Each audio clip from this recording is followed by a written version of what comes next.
Hello everyone, welcome to a new design note. So today I'm going to talk about why you should not toss out any bad ideas. So design is where the creativity flows, and with that chemical of creativity, you would have had a crazy amount of ideas.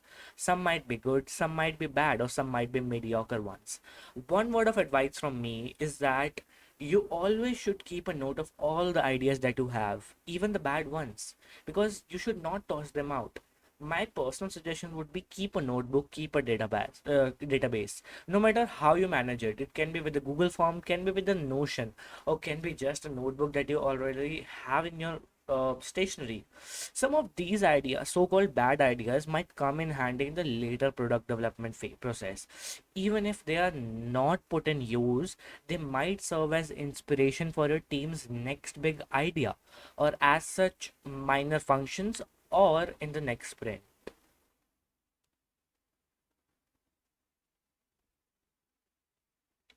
Hello everyone. So today's design note 2 is about intuitiveness. I'm sure you have heard of the classic one. A design interface is like a joke.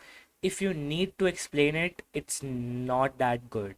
The idea of intuitiveness should always be put on top of everything. But for some reasons, there is a trend to observe in lots of countries that many digital products are somehow prioritizing fancy functions, that people would always feel that the apps and software we use are just not enough.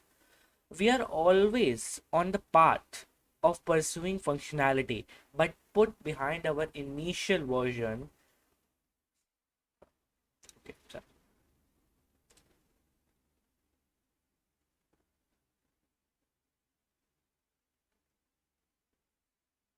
Initial vision of making product easy to use and able to create that spark of happiness for others.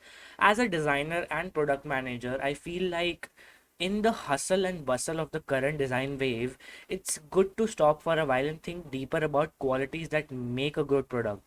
The product name should always be getting simpler, but not the other way around, because nowadays a lot of things are happening where we are trying to make product complex by ideating more and more. But sometimes we just should stop and think of what we are trying to do and what was our goal in regarding this.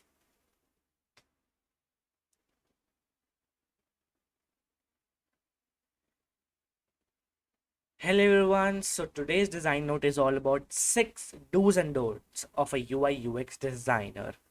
So the action of logging in and signing up may be similar to uh,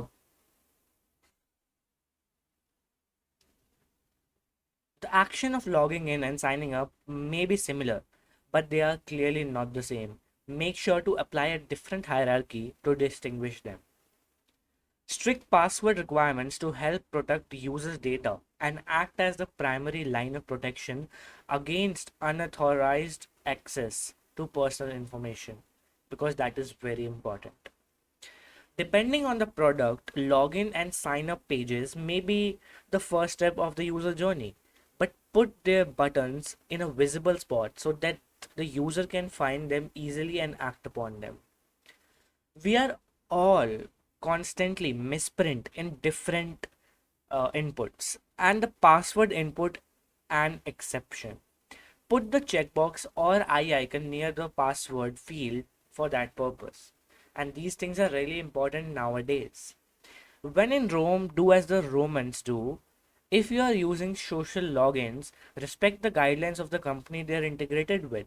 Most often, it's Facebook, Google, and Twitter. Typing credentials every time you visit a website can be quite a hassle and very annoying. Most likely, at least, some of your users would like to stay signed in. So, always have a stay signed in checkbox when someone is trying to log in. Thank you so much. Hope this helps you out.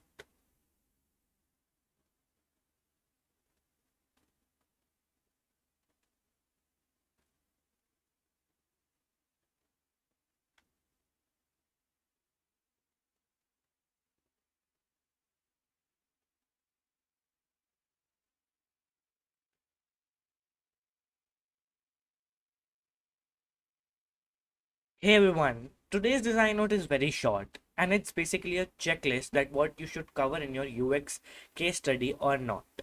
So you should cover what was your project goal, what was your research process, what main insights research gave you, what problems you prioritized and why.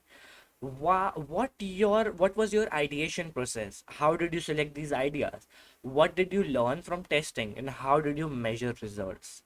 Keep this in mind. Today's design note is all about tree testing. So tree testing is a method in which users solves tasks to determine whether your navigation structure, that is topics and subtopics, matches their expectation. Perfect for information architecture validation. Basically, run it when you have an existing website or product to validate structures created with card sorting. It helps you to spot the issues with your current or just designed website. One disclaimer that I really want to give you is that if you want to validate your redesign, you need a benchmark study first. That means you need something to compare or changes to. Thank you, and I hope these design notes help you out.